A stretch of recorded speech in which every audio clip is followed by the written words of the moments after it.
এখন আমরা চলে যাচ্ছি দেখছি জেলেরা মাছ ধরতেছে কত সুন্দর করে, আপনাদেরকে দেখানোর জন্য চলে আসলাম। কত সুন্দর করে হাত জাল মারে মাছ ধরতেছে, আর কতগুলো এখান থেকে আসতেছে।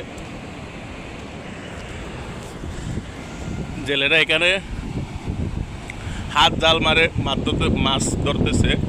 পানির ঢেউটা দেখেন কীরকম, খুবই বড় বড় ঢেউ। তো ওরা 4জন জেলে ওখানে দাঁড়িয়ে রয়েছে, একজন ভাই এখানে দাঁড়িয়ে আছে। ভাই মাছ পাই না, তাহলে মাছ কিছু পাই না। পানির ঢেউটা দেখেন, ওরা কিছু মাছও পাইছে বলতেছে। একদম পানির কাছে কাছে চলে আসলাম। পানির ঢেউটা দেখেন কত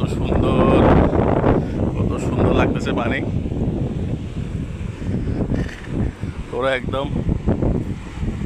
ওরা অনেক পানির মধ্যে চলে গেছে জীবন নির্বাহ করার জন্য, নিজের জীবনের ঝুঁকি নিয়ে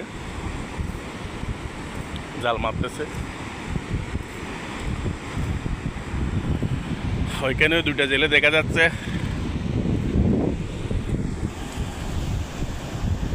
মাছ ধরার জন্য এখানে 2টা জেলে আছে মাছ ধরার জন্য। পানির ঢেউটা দেখে, বড় বড় পানির ঢেউ। তো আপনারা সকলে দোয়া করবেন জুন জুলাইয়ের মাসে বঙ্গোপসাগর একটু গরম থাকে, তার কারণে পানি ঢেউটা বড় বড় দেখা যাচ্ছে। কোনো ট্রলার দেখা যাচ্ছে না বা কোনো ধরনের মাছ ধরার জন্য ওরা জেলেরা নামে নেই।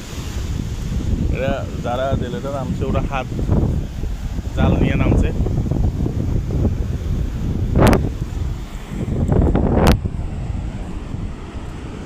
এই কাছাকাছি পানি চলে আসছে, আবার নেমে যাচ্ছে, আবার আসবে।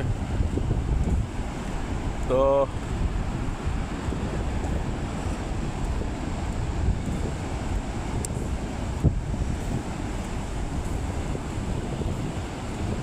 পানির গর্জন, কত যে বড় বড় ঢেউ মারতেছে।